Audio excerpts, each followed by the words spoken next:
Why don't you tell us what happened? You went to Nairobi, you went to Kenya, and you were detained. Why don't you walk us through the story? First of all, why did you go there and what happened? Well, Sean, I went to Nairobi, to Kenya, in order to really investigate connections between Obama and this very leftist radical politician, Raila Odinga, who had signed these memorandums of understanding with Islam to advance Sharia law in Kenya if he became elected president, and then he didn't win the December 2007, just a few months ago, election.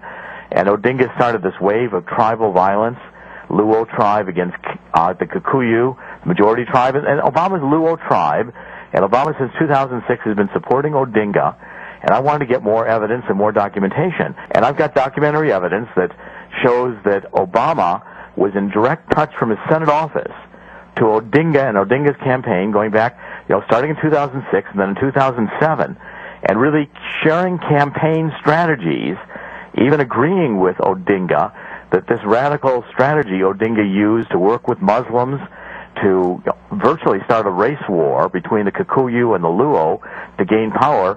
Obama went along with all that. Well, I want to slow this down here. First of all, I want you to explain who Odinga is and explain exactly what he's been doing and the positions that he's taken and the connection to Obama. Well, Odinga is a politician in Kenya whose father gets connected with Obama's father going back 40 years ago. And it's very important to understand that Odinga is Luo tribe and Obama is Luo tribe in Kenya, because Kenya is very tribally oriented. Now, Odinga was running for president in December 2007. That was when the election was held. And Obama, going back to 2006, took the Senate trip, Senate fact-finding trip, but he started appearing everywhere and started supporting Odinga to run. And what year are we talking about here, Jerome? This is the Kenyan presidential election.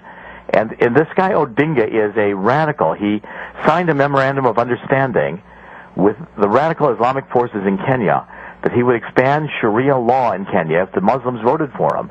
And that came out, it was validated, and Obama still supported Odinga, knowing that Odinga was appealing to the radical Muslims in Kenya. That was okay with Obama. And secondly, Odinga lost in December 2007, just a few months ago, Sean. Obama was in contact with Odinga almost daily from the New Hampshire primary by cell phone, calling Kenya. How do you know this, Dr. Corsi? This has been validated. It was validated. The BBC published that. I also validated it in Kenya. In Kenya, I interviewed a great number of politicians, government officials, party members of various different parties in Kenya. Obama was identified with this radical Odinga who supported Islam, signed a memorandum of understanding to expand Islam in Kenya. Obama knew that.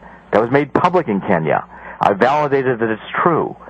And then when Odinga lost the election in December 2007, he started this tribal violence.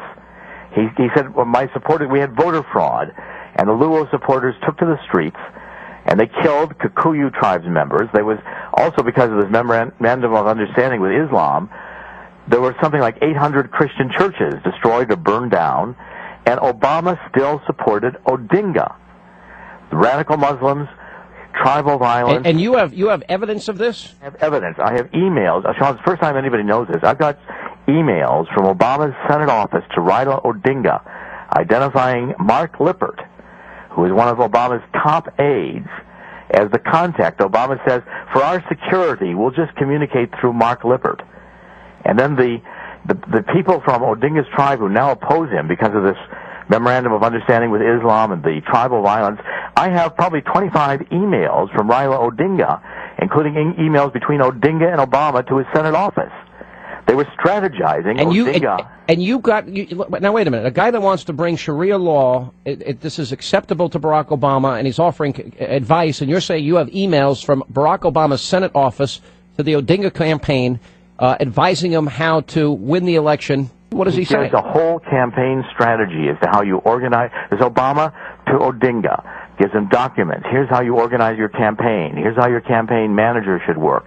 Here's how your campaign finance should work. And then there's this document in Kenya for an Odinga campaign strategy, which says, let's whip up the tribal animosity. Let's campaign against the Kikuyu. Let's use this Muslim force to win. And if we lose, let's claim voter fraud and let's cause violence. This document I can now validate is an original document. And the people I interviewed from Odinga's party, who have now left that party, tell me it was shared with Obama, and Obama knew about this document. Certainly, when the violence occurred, you know, the tribal violence after Odinga lost in December 2007, when Odinga was publicly known in Kenya, that Odinga signed this agreement with the Islam forces, the radicals, Obama continued to support Odinga. It was public knowledge in Kenya, and Obama chose to overlook Odinga's connection with Islam and the tribal violence that Odinga used to gain power. Well, let me ask you, how do you know the authenticity of these documents and these emails? I have them in my possession. I have the email. I guess you can't tell me how you got them, but you have no doubt whatsoever that these came from Senator Barack Obama. They're 100% certain, because I'm dealing with people who are very close to Odinga, because Odinga signed this agreement with Islam, because he created tribal violence to become prime minister. These people separated from Odinga, these Kenyans, and they took the documents with them, and they gave me copies of the documents. When we have you on Hannity and Combs on Monday, we're really looking forward to seeing these documents, and then maybe somebody in the media might ask Barack Obama why he's advising a guy that wants to implement Sharia law in a political campaign. So I'll bring the documents with me, Sean, and I'll give you copies. All right, I'll look forward to that. We'll see you on Monday back in New York. Thanks for being with us. Jerome Corsi on the Sean Hannity Show, author of the New York Times bestseller, #1, Obama Nation. Thanks for being with us.